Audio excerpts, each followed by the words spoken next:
Kore Mapinduka and welcome to Africa Good Morning, your portal into Africa's pertinent stories. I am Glenora Shipura. Let's take a look at what we can expect in today's broadcast. Today, we begin with growing international attention on alleged xenophobic violence in South Africa as Ghanaian nationals petition the International Criminal Court before examining South Africa's latest inflation figures and Airtel Africa's London mobile money listing.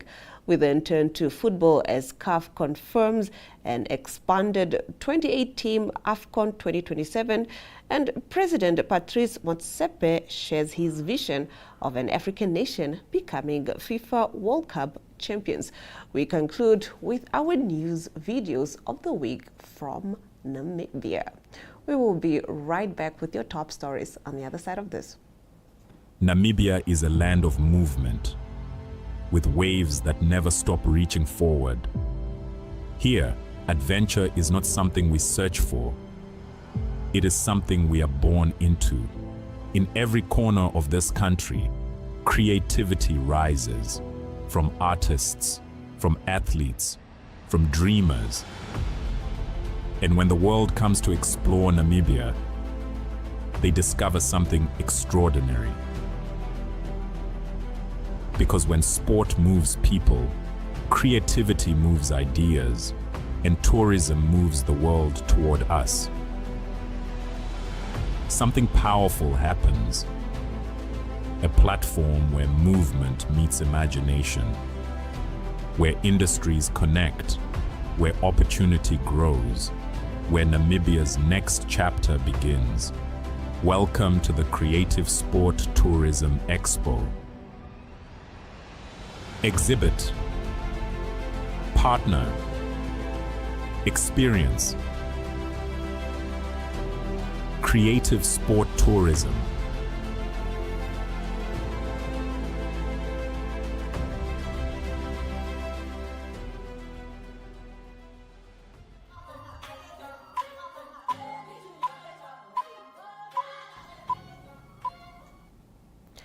In our top stories, two Ghanaian nationals have petitioned the International Criminal Court to investigate alleged xenophobic violence in South Africa, urging that repeated attacks against foreign nationals amounts to crimes against humanity. Palgraf Boyokaye Dankwa and Emmanuel Cotton submitted the request, claiming migrants have been subjected to killings, assaults, intimidation, looting, and the destruction of businesses over several years. They argue the violence has been widespread and systemic, while accusing South African authorities of failing to adequately prevent or prosecute those responsible.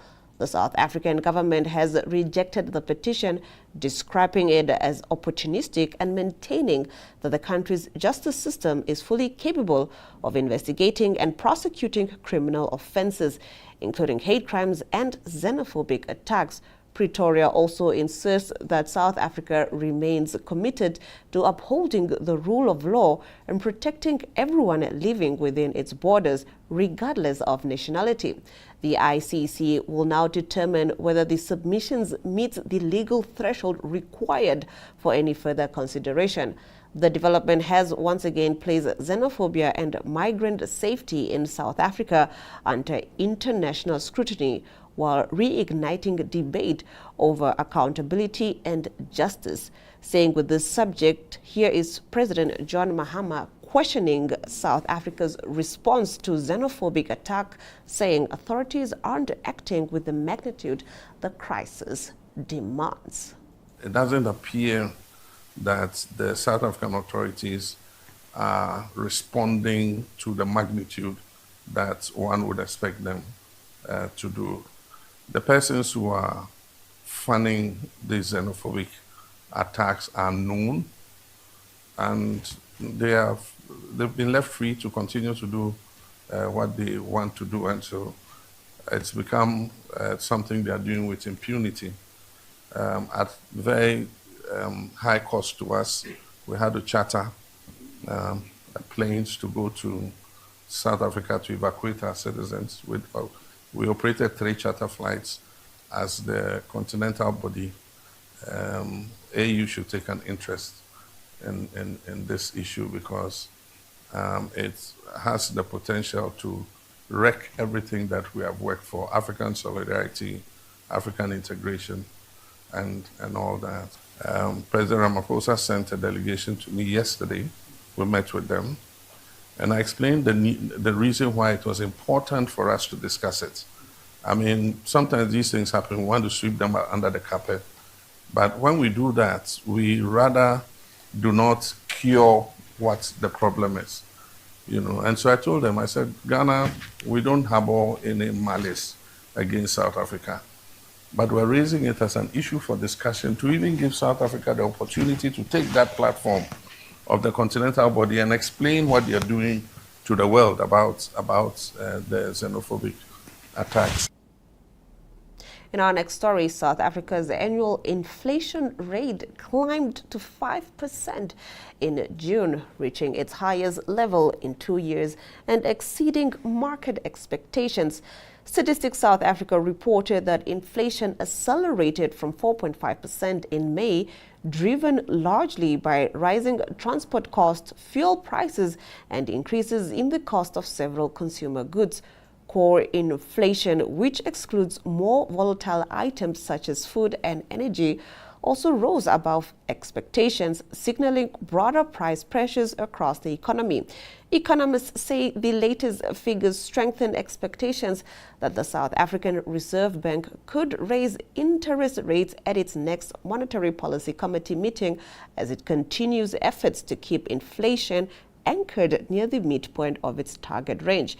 Higher borrowing costs could affect households and businesses already facing slow economic growth and elevated unemployment. While inflation remains within the Reserve Bank's official target band, policymakers remain focused on preventing sustained price increases from becoming entrenched.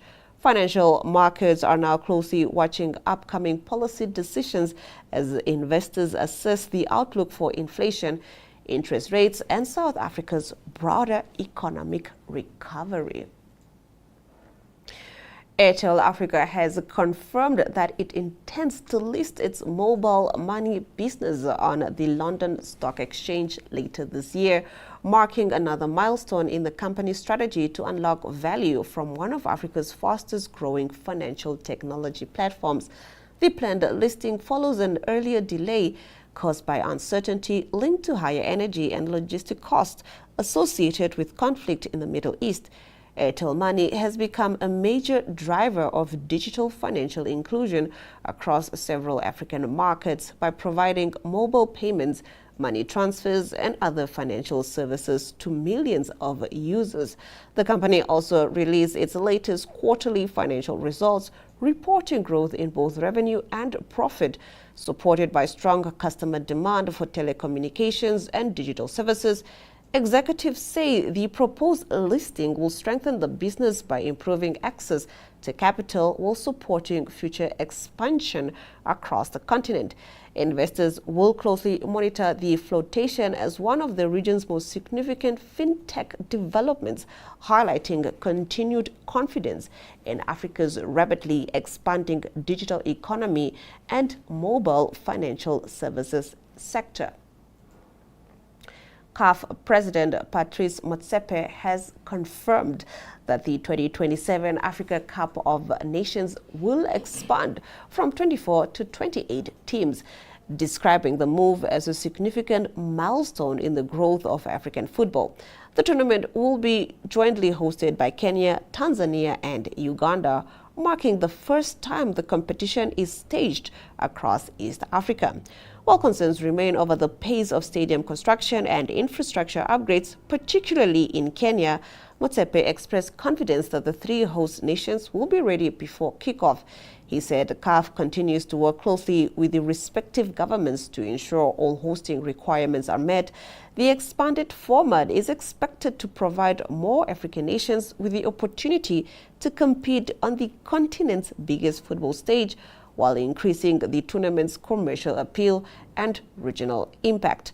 AFCON 2027 is scheduled to run from the 19th of June to the 17th of July, with qualifying matches beginning later this year. Motsepe said Africa has consistently demonstrated its ability to deliver major sporting events and believes the expanded tournament will showcase both the continent's footballing talent and East Africa's growing capacity to host world-class competitions. Now, in the following video, CAF President Dr. Patrice Motsepe says Africa is more confident than ever of producing a FIFA World Cup winning nation. Let's have a look. Football is very proud. They did very well. We set very high standards for ourselves. We've got very high expectations. Our clear objective, and we are now more confident than ever before, coming from the FIFA World Cup, is to see an African nation becoming champions of the world. I'm more convinced than ever before that can indeed happen.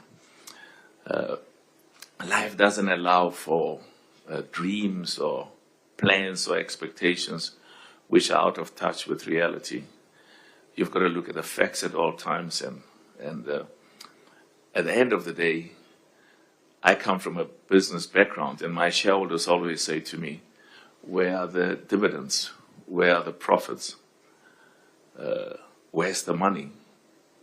And you can give all sorts of wonderful explanations. At the end of the day, if there's no dividends and you can't give the people who've given you their money to make returns and to make money for them, you've got a big challenge. So we've got a clear expectation that until we have that trophy on the African continent, and you can see we came very close.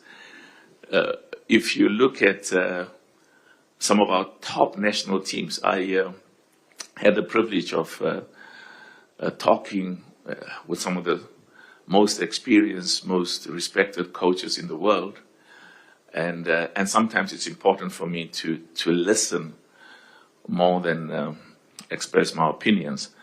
And one of the common features is that many of our national teams in Africa, their performances reflect that they are as good as the best in the world. Look at what happened between Egypt and Argentina. Look at what happened between Cabo Verde. And they said to me, the population of Cabo Verde, I had my own number. And some people said it's 10 million. No, I don't know how they get to 10 million. It's more like 600,000 a day. It shows that with absolute commitment, investment, training in the youth, and of course unity is also important for us. It's important that we increase the cooperation with our governments on the African continent, in each of the 54 countries in Africa. That concludes our top stories. We now take a look at the weather report before we return with your Namibia report.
In a world where politicians promise the moon and deliver potholes, where democracy sometimes arrives in camouflage and ballots often look like formalities, one show dares to laugh with Africa, at Africa, and sometimes for Africa.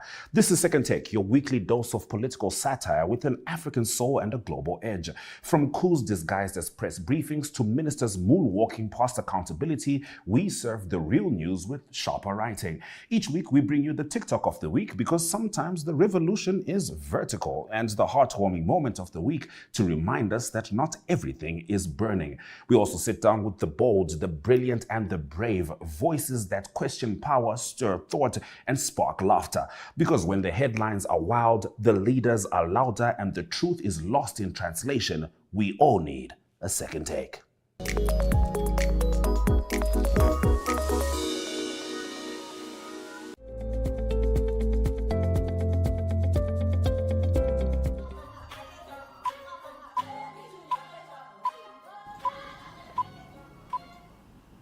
We now take a look at the latest stories from the lender of the brave.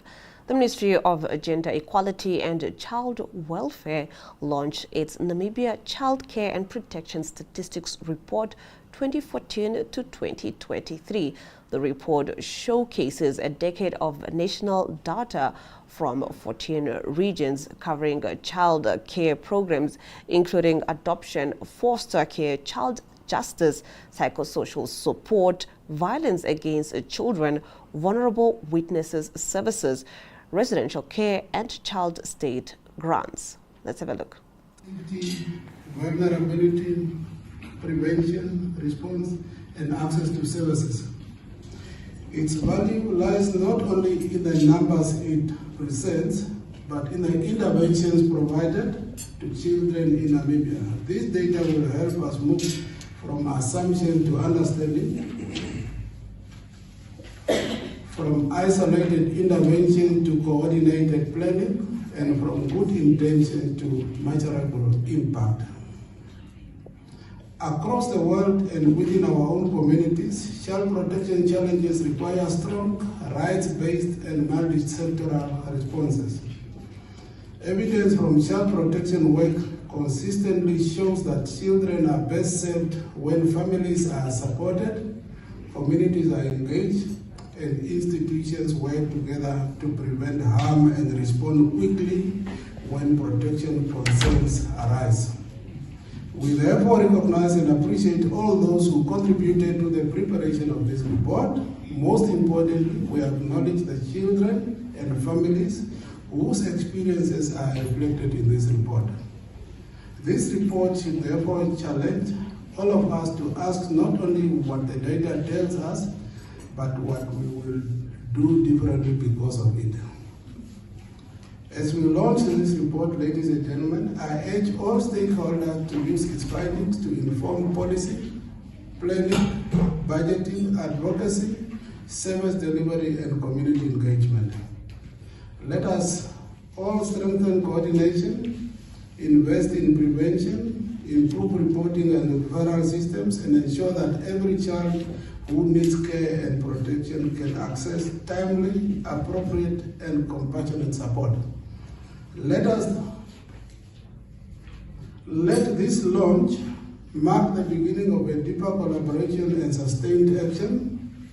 May the evidence presented today guide decisions that protect children from violence, abuse, neglect, exploitation. Oshwarango Secondary School is determined to reclaim its place among the country's top-performing schools. Acting Principal Raidemwa Kathauna told Network Media Hub, pushing back against concerns raised by some parents over declining academic standards. Kathauna said teachers remain committed to improving results through afternoon and weekend classes, while describing parents' concerns as understandable given the school's history of strong performance. Let's have a look. But the expectations are high, as you said, that Oshwarango Secondary School has been one of the top performing schools in the country for years, being in the top 10 and all these things. But it was unfortunate that we couldn't achieve that But we are quite positive, looking forward that the school will be up there again. No, the parents in their rightful mind, I think, were fair to make their own judgment on based on how they feel. I mean, one cannot really,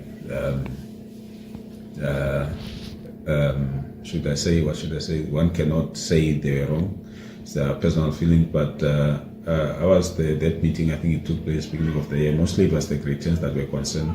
That's how the expectations are for Chwareng Secondary School. I mean, other schools are concerned or are concerned about the grade 11, 12 results, but already from us here, even the grade 8 parents also get concerned. But parents have their own opinion at the end of the day, and I mean, the school is trying by all means to make sure that the kids' academic performance is number one. It has been the case as always. Teachers here and there, for those parents that are still involved, they can attest that there are extra classes taking place in the afternoons, and kids are coming sometimes on weekends and all these things. So there are a lot of programs that are lined up. Rising transport, helicopter and foreign exchange costs are placing growing pressure on the wildlife relocation industry, with some farmers becoming hesitant to buy game. According to Dirk du Preez, the owner of Du Preez Wild, speaking to Network Media Hub at the family-run business a few kilometers outside of Shwarango, Du Preez said operating costs have increased by between 30% and 40%. Let's have a look. Always have an influence on our business. I mean, transport prices have increased by about 30-40% for us. So definitely helicopter costs have risen, just not fuel but parts. As well as with helicopters, we've got a lot of foreign exchange where we purchase parts, and that plays a tremendous role in the price of what the helicopter runs on.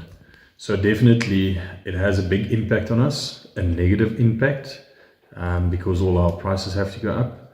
And you can see in Namibia that, yeah, I think with the forecast of a dry year being forecast for next year, farmers are skeptical to purchase animals this year, and definitely has a negative impact on us. So yeah, so we've got about a 8,000 hectare farm with 18 different species on there.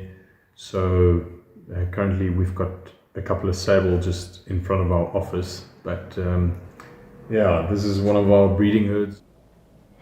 Now, social activists Michael Amshelelo and Sean Hariseb yesterday morning met with street vendors in Chinatown ahead of the march they planned to the city of Windhoek, where they planned to meet with the mayor to discuss their situation with the lack of land for them to operate from. Let's have a look. Good morning, everyone. Good morning. Morokeni. Moro. Gapi. Nawa. Onengapi. Tawawa. Wavuka. Andi. Madisa. Madigorami. Mapenduka. Mapenduka nawa. Ai arikanambo yabantu banje. Okay. So this is just a quick update. So last night at around 9 o'clock, the city police was delegated to go deliver this letter to our protest leader. Where is Mr. Reynolds? So you can confirm what time did they deliver this letter to you? In the evening. So that is how hard they are working, finally. That they are also delivering letters at 9 o'clock. So the mayor has agreed to meet us at 1 o'clock this afternoon. So what's going to happen is we are all going to peacefully march to the offices of City of Windhoek. Then we are going to be there waiting until 1 o'clock. Then 1 o'clock, your delegation will go into the meeting to meet with the mayor Then your delegation, after meeting with the mayor, will then come and brief you in terms of the outcome of what was discussed and what is the solution going forward. Based on that discussion, we can then decide if the outcome is not in our favor, what other legal avenues can we explore in order to find a lasting solution to this particular issue that we have here. Do you all understand what I just said? Are we in accordance with what is going to happen? So we are all going to march nicely to the offices of City of Windhoek. And with that, we've come to the end of the broadcast. Thank you for tuning in and catching up on the latest news from the African continent and beyond. With Africa Good Morning. From me, Glenn Rashipura. Until next time.